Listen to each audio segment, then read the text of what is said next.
Hello, ഇന്ന് നമുക്കൊരു ചെമ്മീൻ roast റെഡിയാക്കി എടുത്താലോ? Welcome to food stories. ഇതിനായി ഒരു പാൻ ചൂടാക്കി അതിലേക്ക് 1 ടേബിൾ സ്പൂൺ വെളിച്ചെണ്ണ ഒഴിച്ചു കൊടുക്കാം.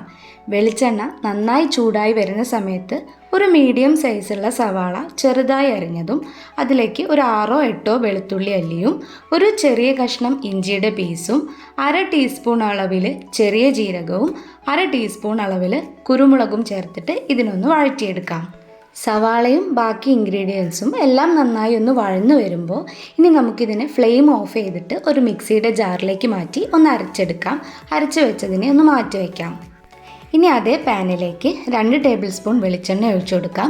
വെളിച്ചെണ്ണ ചൂടായി വരുന്ന സമയത്ത് ഒരു സവാളയും 2 പച്ചമുളകും കുറച്ച് കറിവേപ്പിലയും ഒരു മീഡിയം സൈസുള്ള തക്കാളി ചെറുതായി അരിഞ്ഞതും ചേർത്തൊന്ന് വഴറ്റിയെടുക്കണം.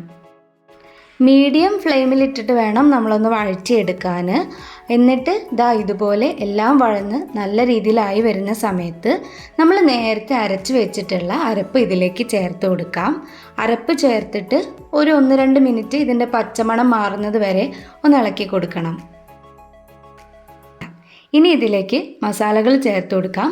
1 ടീസ്പൂൺ അളവിൽ മുളക് പൊടി, 1 ടീസ്പൂൺ മല്ലിപ്പൊടി, 1/4 ടീസ്പൂൺ മഞ്ഞൾപ്പൊടി, 1 ടീസ്പൂൺ കാശ്മീരി ചില്ലി, 1/2 ടീസ്പൂൺ അളവിൽ ഉപ്പും ചേർത്തിട്ട് ഇതിനൊന്ന് ഇളക്കി കൊടുക്കാം.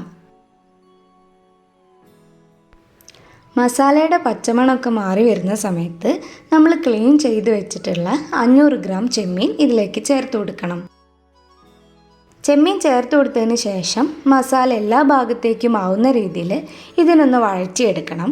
നന്നായി വഴറ്റിയെടുത്തതിന് ശേഷം ഒരു 6 മുതൽ 8 മിനിറ്റ് വരെ നമുക്കിതിനെ ഇനി അടച്ചു വെച്ച് വേവിക്കാം. അങ്ങനെ ഒരു 8 മിനിറ്റ് കഴിഞ്ഞിട്ടുണ്ട്. മസാലയൊക്കെ ചെമ്മീനിൽ നല്ല രീതിയിൽ പിടിച്ചിട്ടുണ്ട്.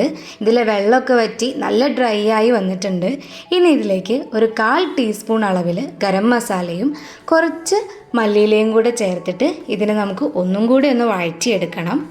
ഇത്രയേ ഉള്ളൂ, നമ്മുടെ ചെമ്മീൻ റോസ്റ്റ് റെഡി ആയിട്ടുണ്ട്. എല്ലാവരും ട്രൈ ചെയ്യുക. നല്ല അടിപൊളി ടേസ്റ്റാണ്.